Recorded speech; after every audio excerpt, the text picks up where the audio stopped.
Dans les sables ardents de l'histoire islamique, une femme seule s'est levée pour défier un empire entier. Son nom est Khawla bint al-Azwar. D'une beauté envoûtante, mais avec un cœur de feu, elle fendait les lignes ennemies, tel un éclair divin. Sa bravoure était telle que même le grand Khalid ibn al-Walid, le glaive d'Allah, l'a pris pour un guerrier légendaire. Elle se battait avec une ferveur qui surpassait les plus grands héros de son temps. Poussée par l'amour pour son frère Dirar, elle s'est lancée dans des batailles épiques et a mené des opérations audacieuses, dignes des forces spéciales modernes. Préparez-vous à découvrir l'histoire de cette Amazone qui a ébranlé la Syrie et dont la légende inspire encore aujourd'hui. Abonnez-vous à notre chaîne et activez les notifications pour ne rien manquer de nos récits captivants. Au cœur des vastes étendues du désert arabique, là où le vent murmure des secrets anciens, est née une légende. C'est l'histoire de Khawla bint al-Azwar, une femme dont le nom résonne encore comme un écho de bravoure et de foi. Fille d'un noble guerrier, Khawla n'était pas comme les autres filles de son clan. Pendant que ses amis apprenaient à tisser et à chanter, elle, avec ses yeux noirs comme la nuit, préférait chevaucher les vents sur le dos d'un cheval fougueux. Son père, remarquant cette flamme indomptable, lui enseigna en secret l'art du maniement de l'épée et de la lance.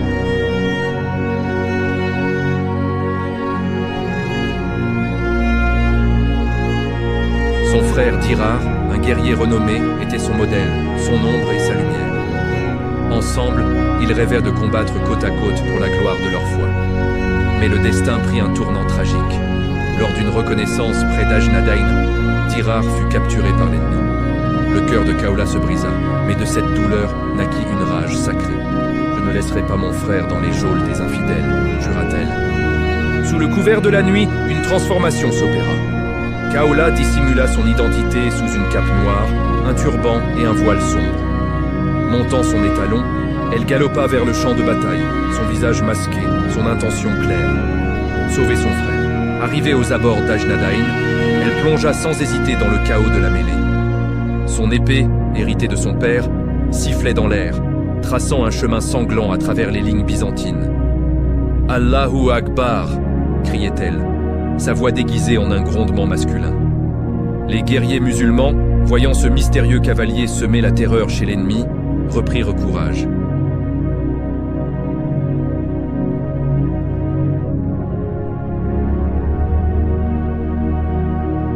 Khawla atteignit enfin le groupe de prisonniers où se trouvait Dirar, enchaîné et affaibli. Avec une agilité féline, elle bondit de son cheval, neutralisa les gardes et trancha les liens de son frère. « Khawla ? Impossible, tu es un ange descendu du ciel !» s'exclama-t-il stupéfait. Dos à dos, frères et sœurs combattirent, repoussant vague après vague d'ennemis.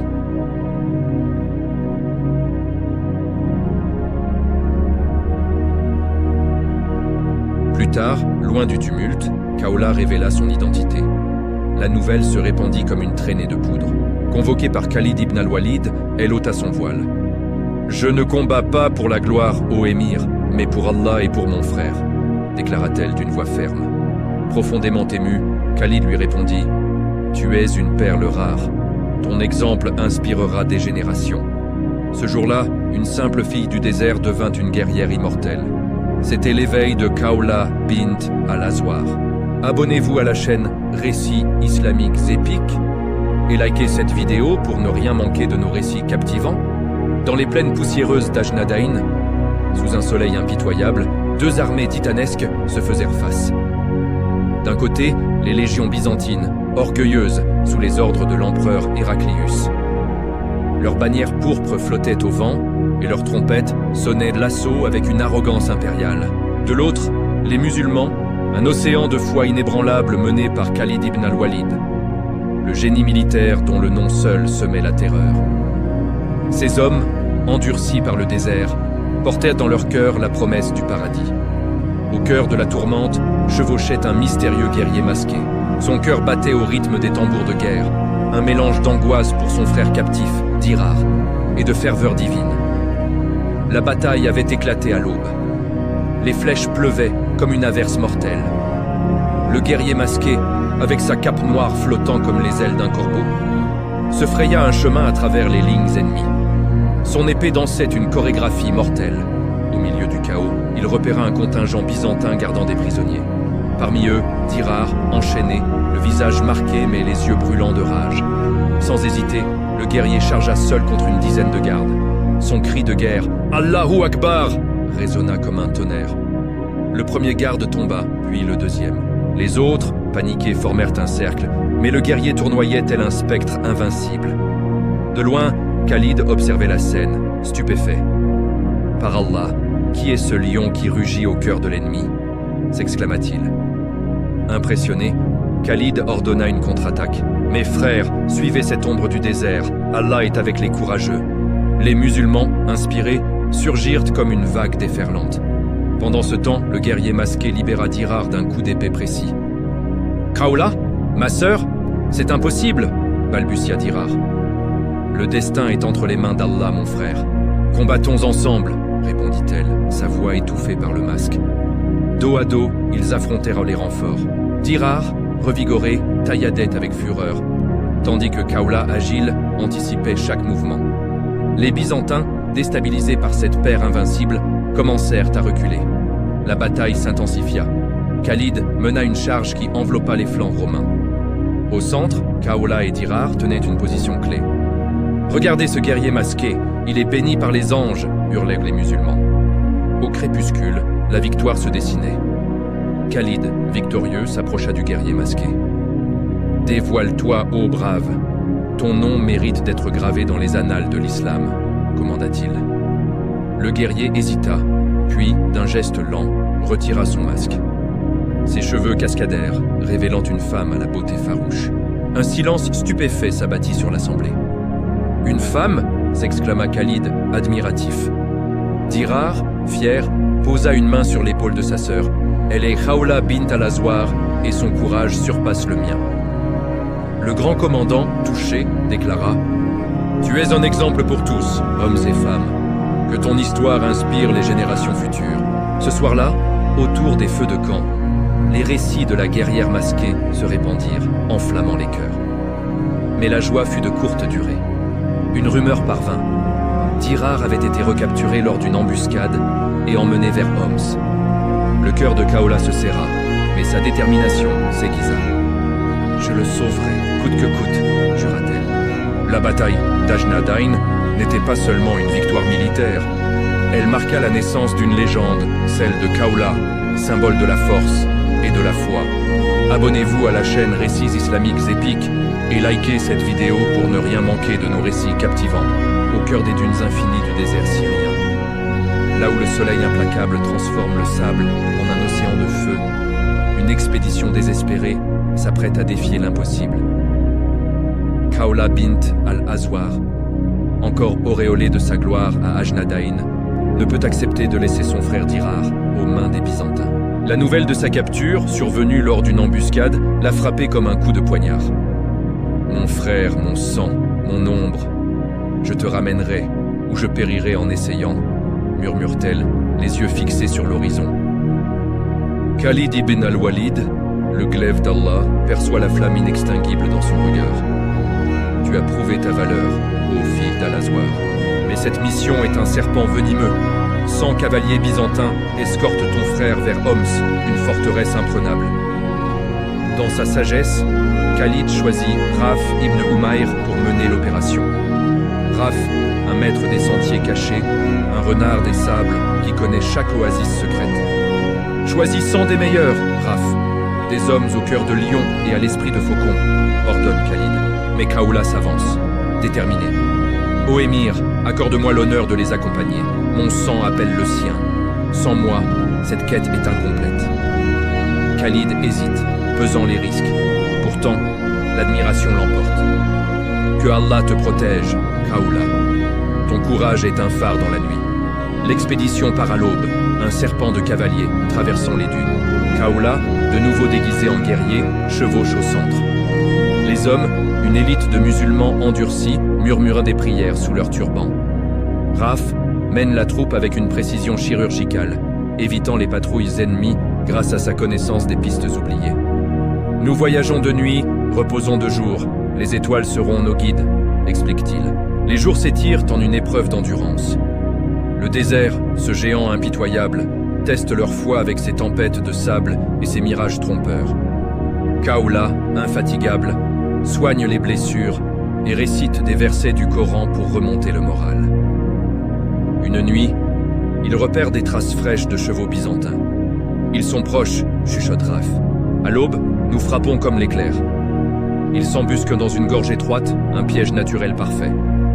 Soudain, une colonne de poussière s'élève. La caravane ennemie approche. 100 cavaliers en armures étincelantes escortent un chariot où Dirar est enchaîné. « Allahu Akbar !» hurle Kaola, sa voix résonnant comme un appel divin. Les musulmans surgissent des ombres, une avalanche de fureur. Raph mène la charge, ses archers décochant une pluie de flèches. Kaola, tel un tourbillon, galope droit vers le chariot. Son épée siffle, tranchant les cordes d'un garde. La bataille éclate. Les Byzantins, surpris, forment un cercle défensif. « Brisez-les !» crie Raph. Kaola, agile comme une panthère, saute de son cheval pour atterrir sur le chariot. Dirar la reconnaît malgré son masque. « Kaola, tu es folle mais bénie !» D'un geste fluide, elle brise ses chaînes et lui tend une épée. Ensemble, ils combattent dos à dos. Dirar, revigoré, taille les assaillants, tandis que Kaola protège ses flancs avec une grâce mortelle. Un officier byzantin, un géant barbu, charge Kaola. Elle roule sous son cheval, entaille les jarrets de la bête et envoie l'homme s'écraser au sol avant de l'achever. Les musulmans, inspirés, redoublent d'efforts. Raph abat le commandant ennemi d'une flèche, brisant le moral des survivants. Les Byzantins restants jettent leurs armes. Kaola, haletante, serre Dirar dans ses bras. « Le lien du sang est plus fort que les chaînes de fer, mon frère. » Dirar, ému, répond. « Tu es mon bouclier, ma sœur. » Mais la victoire est de courte durée. Des renforts byzantins approchent. L'expédition s'enfuit dans le désert. Dirar monté derrière Kaola. Il chevauche sans relâche. En chemin, Kaola compose des poèmes poignants, chantés autour des feux de camp, qui unissent les hommes en une fraternité indéfectible. De retour au camp de Khalid, l'accueil est triomphal. Le glaive d'Allah, impressionné, déclare « Kaola, tu n'es pas seulement une guerrière, tu es un miracle ambulant. Ton exploit illuminera les chroniques de l'islam. » Dirar, guéri et fier, jure de protéger sa sœur à son tour. Pourtant, les ombres de la guerre s'allongent. Des rumeurs d'une contre-offensive byzantine se propagent. Kaola, sentant l'appel du destin, affûte son épée, prête pour de nouvelles épreuves. Ce sauvetage n'était qu'un chapitre de sa saga épique, prouvant que l'amour fraternel, allié à la foi, peut défier les empires et les déserts. Abonnez-vous à la chaîne Récits islamiques épiques et likez cette vidéo pour ne rien manquer de nos récits captivants. Dans les ombres menaçantes des forteresses byzantines, où les murs de pierre froide exhalaient l'odeur de la tyrannie, Kaola bint al-Azwar se retrouva piégée dans un cauchemar éveillé. À peine remise de l'euphorie du sauvetage de son frère, le destin, ce tisserand imprévisible, frappa à nouveau avec une cruauté impitoyable. C'était lors d'une escarmouche près de Homs que Kaola et un groupe de femmes musulmanes furent capturés par une patrouille byzantine. Les Romains, assoiffés de vengeance après leur défaite cuisante, voyaient en ces prisonnières un trophée de guerre, un moyen de briser le moral des musulmans. Le commandant byzantin ricana. Ces barbares du désert payeront pour leur insolence, tandis qu'il ordonnait de les emmener vers un camp fortifié. Kaola, les poignets entravés, chevauchait en silence au milieu de ses compagnes d'infortune. Parmi elles, Ufra au regard fier, Aban, une mère angoissée, Salma, une jeune veuve, et Rouweida, une poétesse. Elles étaient une douzaine, arrachées à leur tente lors d'une attaque surprise au crépuscule. « Ne montrez pas de faiblesse, mes sœurs, » murmura Kaola, sa voix un filet de détermination. « Allah est avec les patients, et notre foi est notre arme la plus affûtée. » Le camp byzantin était un labyrinthe de tentes sombres. Les prisonnières furent jetées dans un enclos sous la surveillance de gardes aux rires grossiers. Les jours s'étirèrent en une éternité de tourments et d'humiliations. Mais Kaola, avec son esprit indomptable, observait tout, notant les faiblesses des gardes. Une nuit, sous un ciel constellé d'étoiles, Kaola rassembla ses compagnes. « Écoutez-moi, ô filles des Arabes nobles, commença-t-elle, sa voix basse mais ardente. Accepterons-nous d'être des esclaves pour ces infidèles? Accepterons-nous que nos corps soient souillés par leur oppression? Où est la bravoure dont parlent les anciens? Ces mots allumèrent une étincelle dans les yeux fatigués de ses sœurs. Ufra, la première à répondre, serra les poings. « Tu as raison, Kaoula. Nous ne sommes pas des agneaux pour l'abattoir. Nous sommes des lionnes du désert. » Un conseil de guerre s'improvisa dans l'ombre. Kaoula, avec sa sagesse tactique, dirigea la discussion. « La mort honorable vaut mieux que l'esclavage déshonorant, » affirma-t-elle. « Regardez autour de vous. Ces tentes sont nos armes. Prenons les poteaux, les piquets, et transformons-les en lances de la liberté. » Unies par un serment silencieux, elles se préparèrent. Kaoula empoigna un poteau massif, long comme une lance. Ufra saisit un piquet acéré, d'autres prirent des cordes. L'attaque fut lancée à l'aube, quand les gardes baissaient leur vigilance. « Allahu Akbar !» hurla Kaoula, son cri résonnant comme un appel aux cieux. Son poteau s'abattit sur le crâne du premier garde, qui s'effondra dans un craquement sinistre. Les autres femmes surgirent comme des furies divines. Ufra transperça un sentinelle, Umaban en assomma un autre. Les gardes, stupéfaits par cette révolte inattendue, trébuchèrent dans la panique. « Des démons! Ces femmes sont possédées !» cria l'un d'eux, levant son épée trop tard. Le combat fut une mêlée chaotique, un tourbillon de foi contre oppression. Les Byzantins, entraînés pour affronter des armées d'hommes, n'étaient pas préparés à cette furie féminine. Kaoula, au centre de la tempête, combattait comme une déesse de la guerre. Son poteau tournoyait, brisant boucliers et os, son voile flottant comme une bannière de victoire. « Tenez bon, mes sœurs !» comme un mur inébranlable, encourageait-elle. Les gardes, terrifiés, commencèrent à fuir. Mais des renforts arrivèrent. Kaoula, haletante, ramassa une épée tombée et mena la charge finale. « Pour Allah et l'honneur !» hurla-t-elle. Les femmes, épuisées mais exaltées, formèrent un cercle défensif. Rouwaïda chanta un poème de guerre. « Nous sommes les filles des Arabes fiers, notre frappe est inoubliable. » Ces vers affaiblirent le moral des Romains. Au bout d'une heure de combat acharné, les Byzantins, décimés, battirent en retraite. Les femmes, couvertes de sang et de poussière, mais libres, s'embrassèrent en larmes de joie. « Nous l'avons fait, mes sœurs. Allah nous a accordé la victoire, » déclara Kaoula. Elles s'emparèrent des chevaux et des armes, puis galopèrent vers les lignes musulmanes.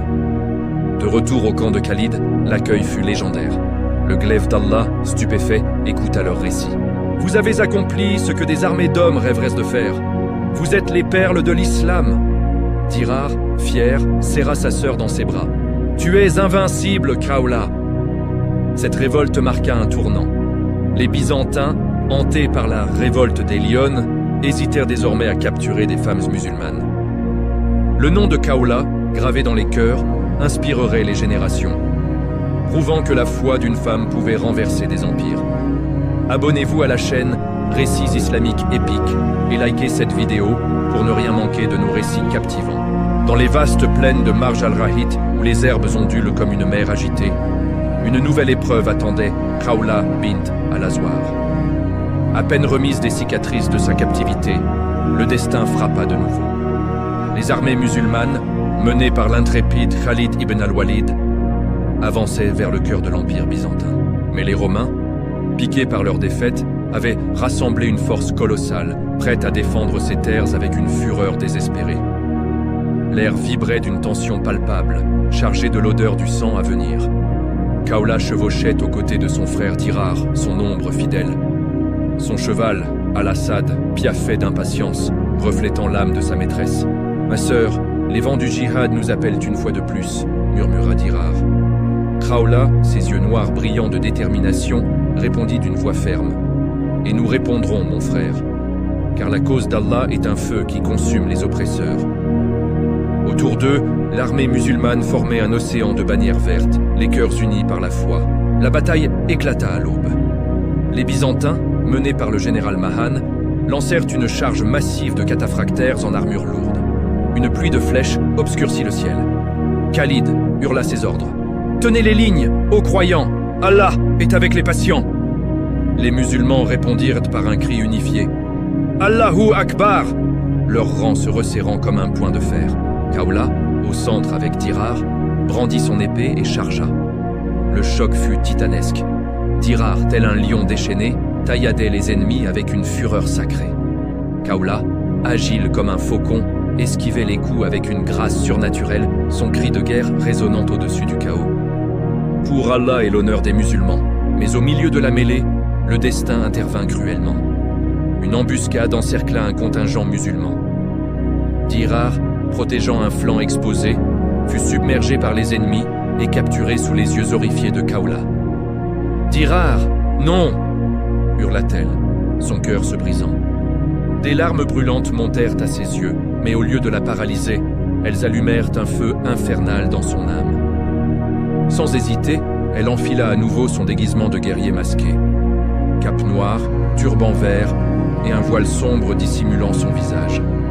Sur un cheval frais, elle galopa droit vers les lignes byzantines, un spectre de vengeance incarné.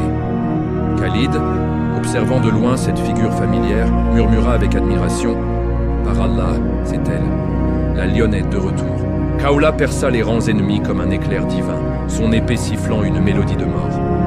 Au cœur du camp byzantin, Dirar était enchaîné, interrogé par Mahan lui-même. « Parle, barbare, où sont les faiblesses de Khalid ?»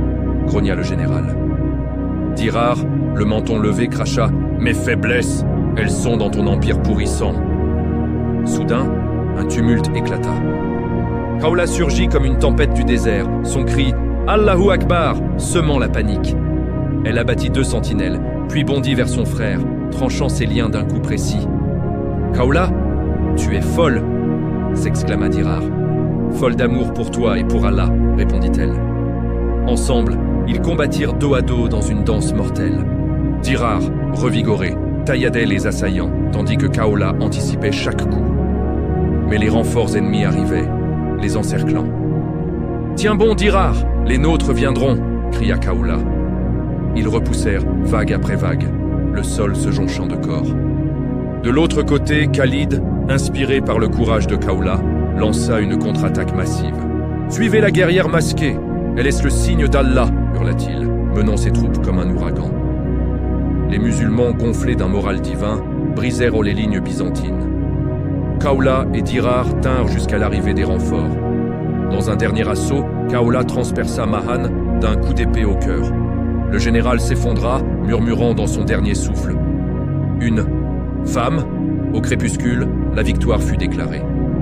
Khalid, s'approchant de Kaula, déclara avec respect « Tu as sauvé ton frère et avec lui, l'honneur de l'islam. Ton nom sera chanté pour l'éternité. » Dirar, embrassant sa sœur, murmura « Tu es mon salut, Kaula. » Sous les étoiles, Kaula affûta son épée et composa des vers qui devinrent une source d'inspiration. Au vent de Marj al-Rahit. Portez mon serment. Pour un frère captif, j'ai bravé les ombres et dans la foi trouvé la lumière immortelle. Cette bataille marqua un nouveau chapitre dans sa légende, celle d'une stratège, d'une sauveuse, d'une poétesse de guerre. Alors que la guerre se déplaçait vers Antioche, les Byzantins, hantés par cette tempête voilée, tremblaient à l'idée de l'affronter à nouveau. Abonnez-vous à la chaîne Récits islamiques épiques et likez cette vidéo pour ne rien manquer de nos récits captivants. Ox aboards the Antioche, la Pearl de la Syrie Byzantine, any confrontation of Pix Saber Green, dances mers seculaires, Limpier Hercules of 8 mass uni army colossali, dead designs de milliers de soldats, decad fractors and armors tinselants et den ingenieurs mania de machines de siege, infernales, sedate and bastion de la Crescent, uni fortress jugi and premor, mace faci osadra sate l'army masol, untorn de foimi par le genie strategique de Khalid ibn al-Walid, parmi o sheva shape Khalid bin al-Azwar, Lamazon du desert, listicatrices deces exploits passes, temoine de sun courage, Tanis Q sun frere derar murmurate Issa's seats, Antioche nous attend, Moscow, Seville state and dragon and dormi, nous devons la terracer, Kala, les you brilliance, repondit, nous leferens, mon frère. Car la foi state unequal qui ouvre les ports les plus verrouillés. Le sage Kamenka. Kyle deploys his troops. Avec une precision chirurgical, encircling la ville comme un serpent, les business. Commands par le general Bonds, repondant avec une fureur imperiale. Devolis D flashes and flammies et le redoutable foy grec pluvain der remparts. Transformant les approaches and braziers, refusant D rester and retreat, Kala. Degizi and Guerrier Mask, Mina de raids nocturnes audicho, was dune incursion, Elenon petty group, Dantarar, Sopraran uni caravain D ravitelman, Sunkri Allahu Akbar, Sima la panik, les chariots furin incendis, Progent uni lure menicani sur lesmers diantiosh, foyes, infidels, la fame sira voda burrow, hurlatiel D savwa degizi, Desespers, les business lancer an uni counterattack massive many par bonds luamam, Khalid, evade antidisciple movement at Ordona uni embuscade, Okter D la mali, call combat avec uni grace fras, mace la tragedy frappa, Durar, submerge, foot capture at transverse la ville, Liquor D call a say Sarah, sans hester, el charge a sul verse les ports, unspectre mass define uni army interior, Khalid, emeritif.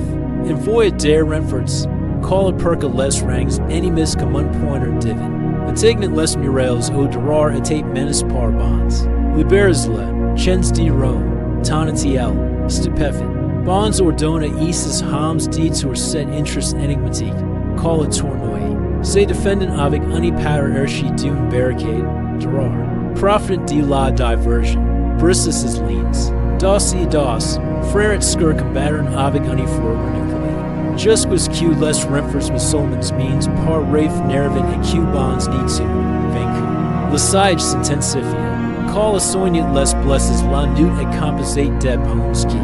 Ports parlevent, sapant la moral dead offensors. Enfant, apers demois, uni trahisan in turn permit ox musulmans depender dans la ville. Last up final futlands, call at durar, entite, menor la charge, Antioche tamba, faciel, cal declara avec respect, to his conquest plus q demurales, e fildal, aswar, tongue courage ouvert les ports du paradis, mace diju, a nouveau horizon appelé, la conquête de legib se profile, perment de nouveau defies, sous les idales d'Antioche, call affate son abbé. Son esprit forged dans le creuset de la foi et de l'amour fraternal. Abanas vui la chan restes islamiques epics. Et like cette vidéo pour ni rien mancardinos restes captivants. Sur les rives du Nil, là où les pyramides défirent les siècles, une nouvelle page de l'histoire s'apprêtait à être écrite. Après leurs victoires en Syrie, les armées de l'islam, portées par un vent divin, se tournèrent vers le sud, vers la terre fertile de l'Égypte. Ce joyau de l'Empire byzantin, avec ses villes légendaires comme Alexandrie et ses forteresses imprenables, représentait un défi monumental. Le commandement de cette expédition audacieuse fut confié à Amr ibn al-As, un général aussi pieux que rusé.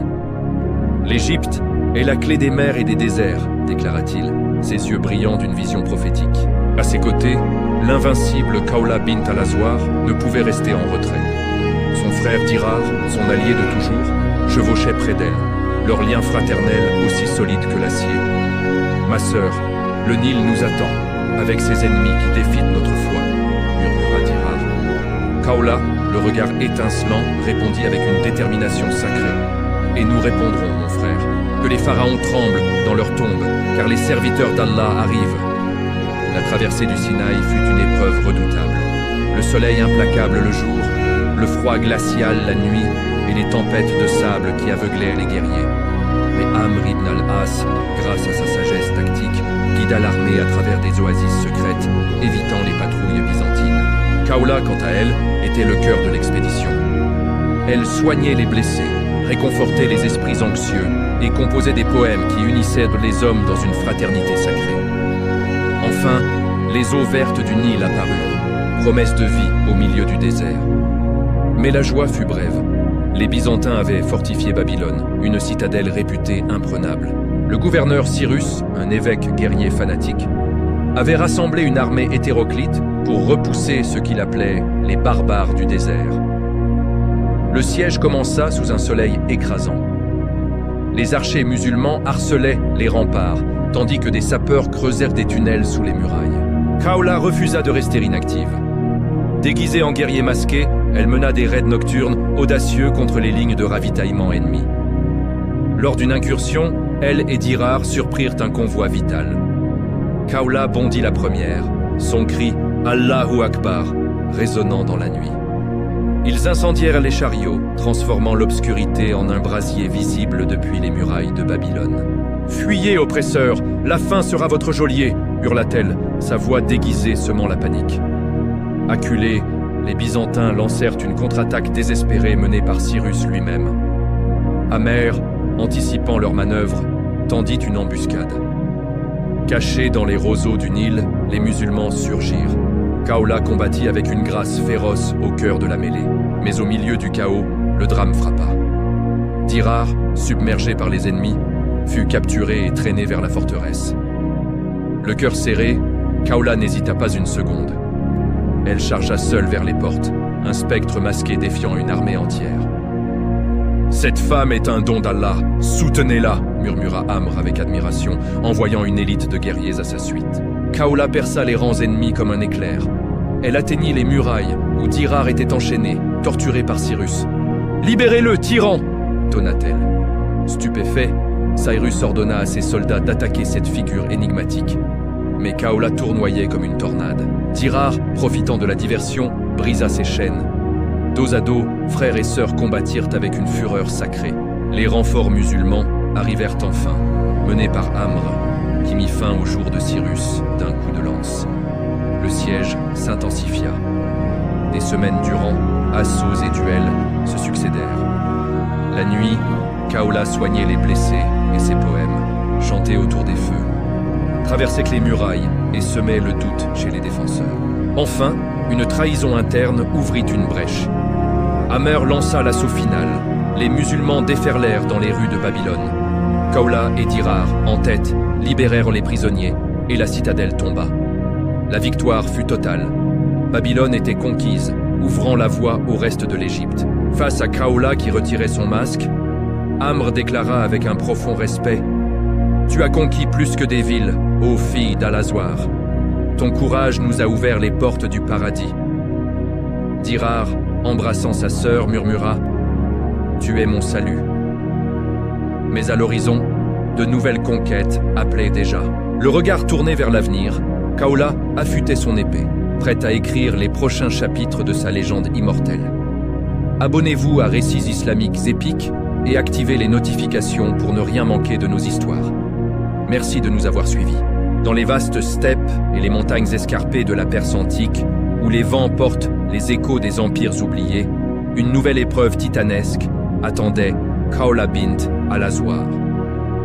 À peine les sables du Nil avaient-ils séché sur ses bottes que l'appel du djihad retentit à nouveau, cette fois vers l'est, vers l'empire sassanide. La conquête de l'Égypte avait ouvert les portes de l'Afrique, mais la Perse, avec ses cités légendaires comme Ctésiphon et ses temples de feu zoroastriens, représentait un défi militaire et spirituel sans égal. Le calife Omar ibn al-Khattab avait ordonné l'expédition, confiant le commandement au général Saad ibn Abi Waqqas, un compagnon du prophète qui avait prouvé sa valeur à Badr et Uhud. Khawla, dont les exploits étaient déjà des légendes vivantes, ne pouvait ignorer cet appel. Son frère Dirar, son allié éternel, chevauchait à ses côtés, leur lien forgé dans le feu des batailles passées. Son étalon, Al-Assad, foulait les pistes rocailleuses avec une vigueur qui reflétait l'âme indomptable de sa maîtresse. « Ma sœur, la Perse nous défie avec ses flammes éternelles et ses armées innombrables, » murmura Dirar.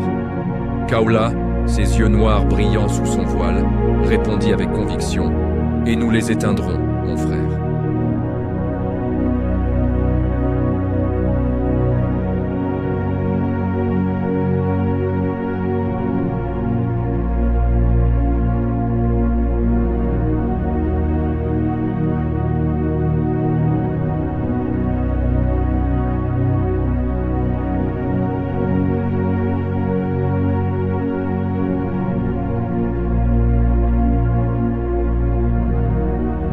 Les tempêtes de sable cédaient la place à des pluies torrentielles qui transformaient les sentiers en rivières boueuses.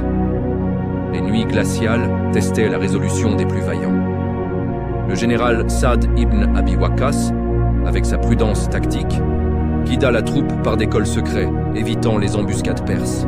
Khawla, infatigable, veillait sur l'armée. Elle bandait les blessures, récitait des versets du Coran pour apaiser les âmes tourmentées et composait des odes émouvantes autour des feux de camp. Ces vers, chantés sous les étoiles, tissaient une toile de fraternité sacrée, transformant la lassitude en une ferveur qui propulsait l'armée vers l'avant. Enfin, les plaines fertiles de l'Irak s'ouvrirent devant eux, irriguées par le Tigre et l'Euphrate. Mais la joie fut brève. Les Perses, menés par leur roi Yazdgard III, avaient rassemblé une armée titanesque à Qadisiyah, cette plaine où les destins des empires allèrent se jouer. Des éléphants de guerre bardés d'armure, des cavaliers immortels aux lances ornées de plumes et des archers aux flèches empoisonnées formaient une horde qui semblait invincible. Protégés par des tranchées et des pieux acérés, les Arabes du désert périront sous nos sabots, jurait le roi Yazdgard, ordonnant des défenses infernales. Des chaînes pour briser les charges des catapultes lançant du naphte enflammé et des sorciers zoroastriens invoquant les esprits pour semer la terreur.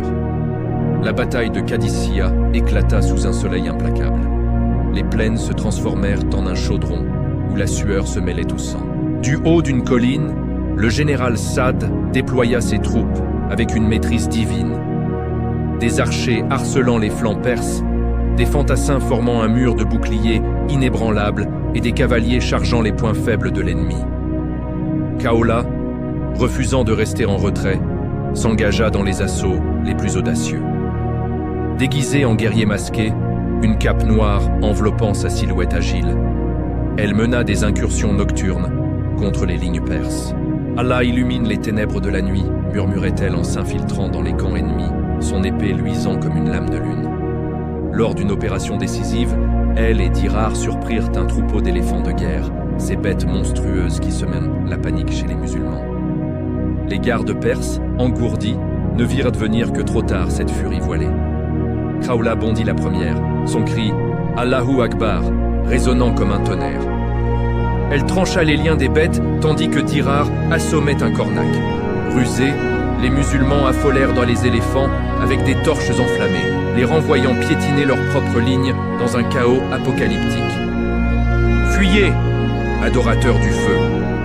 La lumière d'Allah éteint vos flammes !» hurla Khawla, sa voix déguisée en un rugissement féroce, tandis que les rangs perses se brisaient.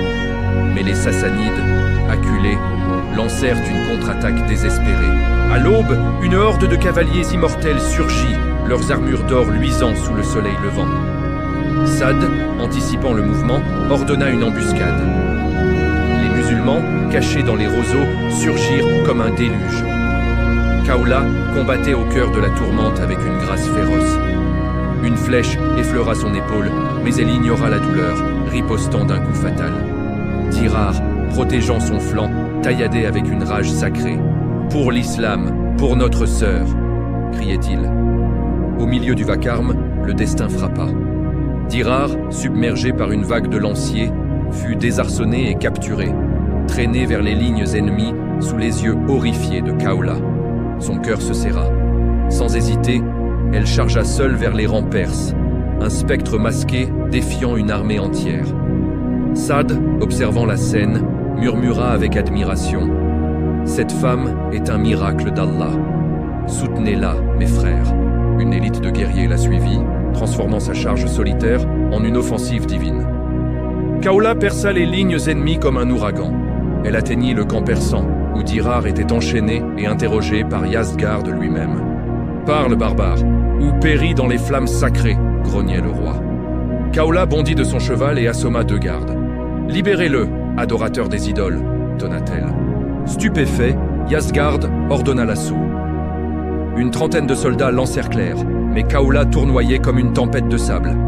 Dirar, profitant de la distraction, brisa ses liens et saisit une arme. Ensemble, ils combattirent dos à dos, jusqu'à ce que les renforts musulmans arrivent en force, menés par le général Saad, qui blessa le roi Yazdgard, le forçant à fuir. La bataille fit rage pendant des jours. Khawla, infatigable, soignait les blessés la nuit et récitait des poèmes pour remonter le moral, affaiblissant celui des Perses qui murmuraient à propos de démons voilés hantant leurs songes. Enfin, après des semaines de résistance, Qadisiyya tomba, ouvrant la voie vers le cœur de la Perse. Les musulmans entrèrent dans la capitale, Ctésiphon, un torrent de justice divine. « Victoire! Allah est le plus grand !» hurlèrent les vainqueurs, tandis que les temples de feu s'éteignaient pour toujours. Face à Khawla qui ôtait son masque, le général Saad déclara avec respect « Tu as éteint plus que des flammes, ô fille d'Al-Azwar. Ton courage a illuminé les ténèbres de la Perse. » Dirar, embrassant sa sœur, murmura « Tu es ma flamme inextinguible. » Mais l'horizon m'appelait encore. Des rumeurs de troubles internes au califat se propageaient, promettant de nouveaux défis. Khawla, affûtant son épée sous les palmiers perses, se préparait, son esprit forgé dans la foi et l'amour fraternel, prêt à affronter les ombres à venir.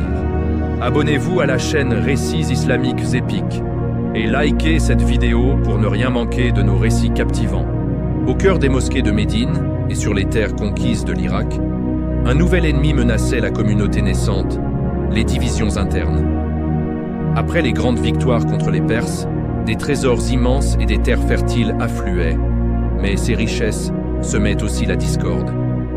Le calife Omar ibn al-Khattab, pilier de justice, gouvernait avec une main ferme, mais des murmures de mécontentement s'élevaient parmi les tribus arabes, jalouses des richesses distribuées. Omar proclamait dans ses prêches « L'unité est notre forteresse », mais l'ombre de la sédition, la fitna, commençait à grandir. Khawla bint al-Azwar, prévenue glorieuse des fronts perses, s'était installée à Bassora. Cette nouvelle ville, au confluent du Tigre et de l'Euphrate, était un carrefour vibrant de cultures et de commerces. Son frère Dirar, toujours à ses côtés, entraînait les nouvelles recrues. Mais Khawla, avec sa sensibilité de poétesse, sentait les fissures dans l'édifice de l'unité. Un soir, sous un ciel étoilé, elle dit à son frère « Les victoires extérieures ne suffisent pas si nos cœurs se divisent. » Dirar, le visage marqué par les combats, acquiesça gravement. « Tu as raison. Les Perses vaincus complotent, et nos propres tribus murmurent contre le calife. Nous devons être les gardiens de la foi. » Inspiré, Khawla composa des poèmes appelant à l'unité, des vers qui ravivaient de l'espoir dans les cœurs troublés. Mais le destin lui réservait une nouvelle épreuve. Des rumeurs de complot arrivaient de Koufa, la ville rivale de Bassora. D'anciens nobles perses, convertis en apparence, semaient la zizanie, accusant Omar de favoritisme et remettant en question la légitimité des conquêtes. Saad ibn Abi Waqqas, rappelé à Médine, confia alors une mission secrète à Khawla: infiltrer ces cercles dissidents et déjouer leurs plans. Ton courage au combat est légendaire, mais ici, c'est ton esprit qui sera ton épée, lui dit Saad. Déterminée, Khawla accepta.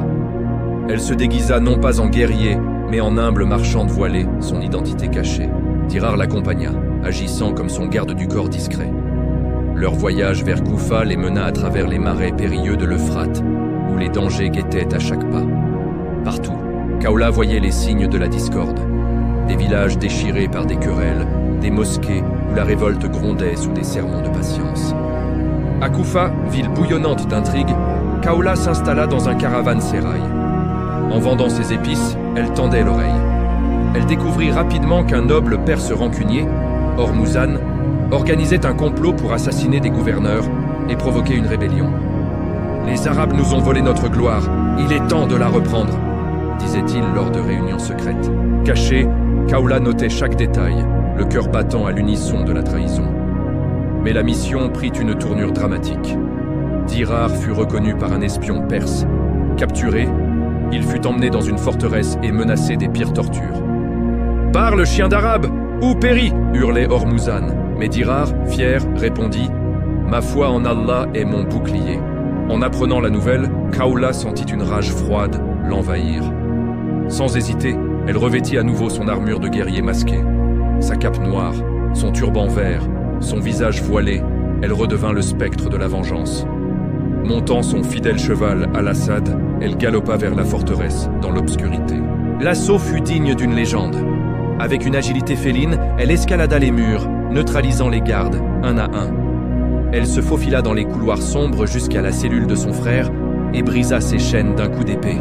« Khawla, tu es un ange descendu des cieux », murmura Dirar. Ensemble, ils se frayèrent un chemin vers la sortie.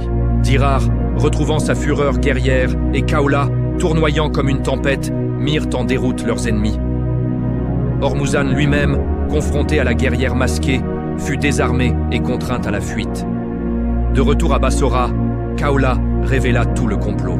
Le calife Omar, avec sa sagesse habituelle, étouffa la rébellion naissante par une justice équitable, écoutant les griefs et punissant les traîtres.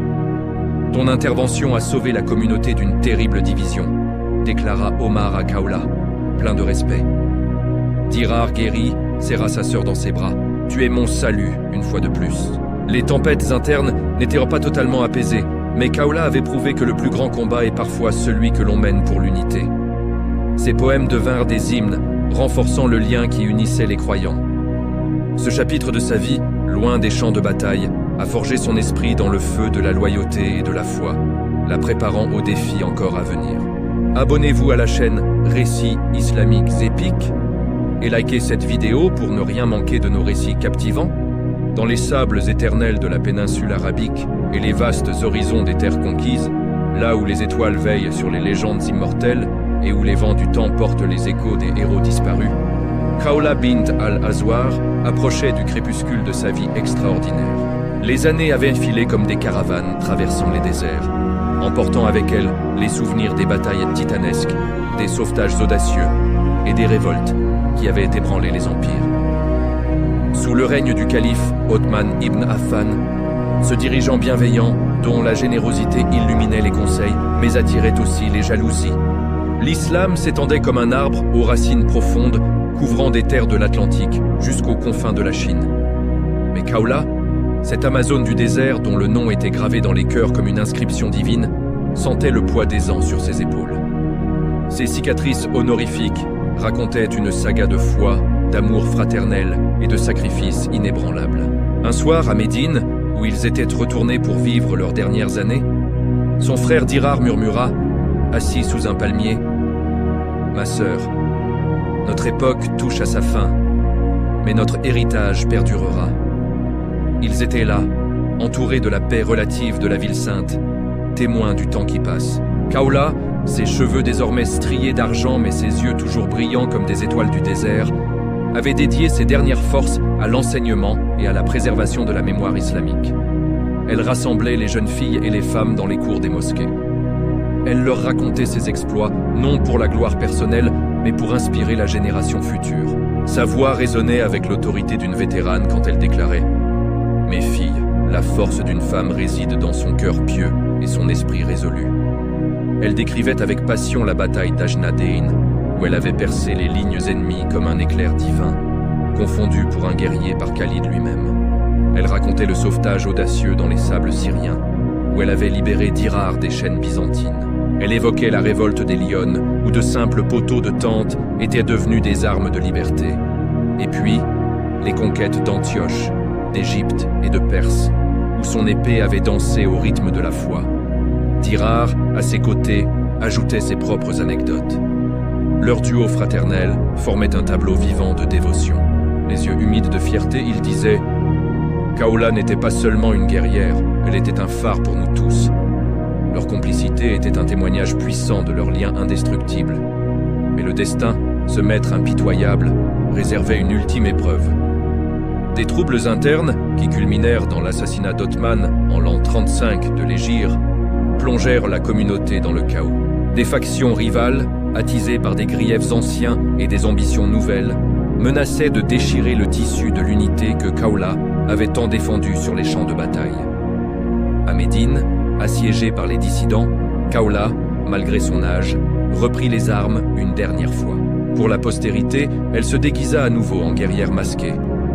Une cape noire usée par les ans, un turban vert fané mais symbolique, et un lutam sombre voilant un visage marqué par la sagesse.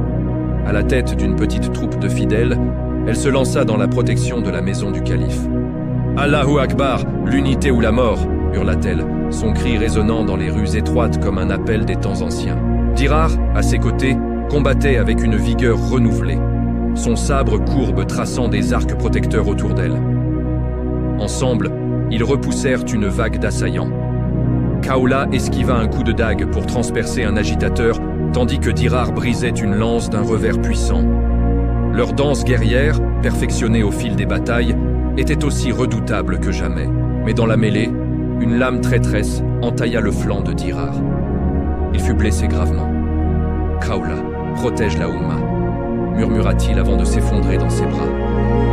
Le cœur de Khawla se brisa comme jamais.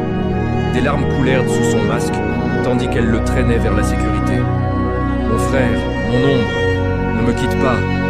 implora-t-elle, bandant sa blessure avec des lambeaux de sa propre cape. Mais Dirar, avec un sourire paisible, expira dans ses bras. Son dernier souffle fut un témoignage de leur lien éternel. Folle de chagrin, Khawla chargea une dernière fois. Son épée vengea son frère dans une danse mortelle qui sema la terreur chez les assaillants. « Pour Dirar, pour l'islam !» criait-elle, abattant 3 hommes avant que les renforts loyaux n'arrivent enfin, repoussant les rebelles. Malgré son courage, Othman fut assassiné, marquant le début des fitnas, les grandes discordes. Mais l'intervention de Khawla sauva de nombreuses vies et préserva l'honneur de la ville sainte. Affaiblie par le deuil et les blessures, elle se retira dans la solitude, priant et composant des élégies pour son frère et pour l'unité perdue. Ses vers devinrent des lamentations chantées dans les funérailles unifiant les cœurs brisés. Ô vent de Médine, portez mon deuil aux cieux miséricordieux, où un frère attend une sœur au nom de l'amour éternel. Les tempêtes passent, les légendes demeurent, et la foi d'Allah illumine les âmes immortelles. Khawla s'éteignit paisiblement peu de temps après, toujours en l'an 35 de l'Hégire. Son âme rejoignit les martyrs et les pieux au paradis, retrouvant enfin son frère bien-aimé. Son héritage est une tapisserie magnifique de courage, de sacrifice et de foi. Il inspira des générations entières, des femmes qui prirent les armes dans les batailles futures, des poètes qui immortalisèrent ses actes, et des califes qui invoquèrent son exemple pour prôner l'unité. Khalid ibn al-Walid lui-même, avant sa propre mort, avait déclaré « Khawla était une femme valant 1000 hommes. » Son nom gravé dans les chroniques de Tabari et Ibn Athir est devenu un symbole éternel de la femme musulmane. Guerrière, sœur, poétesse et gardienne de la foi. Dans les récits islamiques épiques, elle reste la lionne qui défia les empires, prouvant que l'amour fraternel et la dévotion à Allah pouvaient conquérir le monde. Son histoire nous rappelle que la force véritable ne réside pas seulement dans les muscles, mais dans le cœur et dans la foi. Abonnez-vous à la chaîne Récits islamiques épiques et likez cette vidéo pour ne rien manquer de nos récits captivants.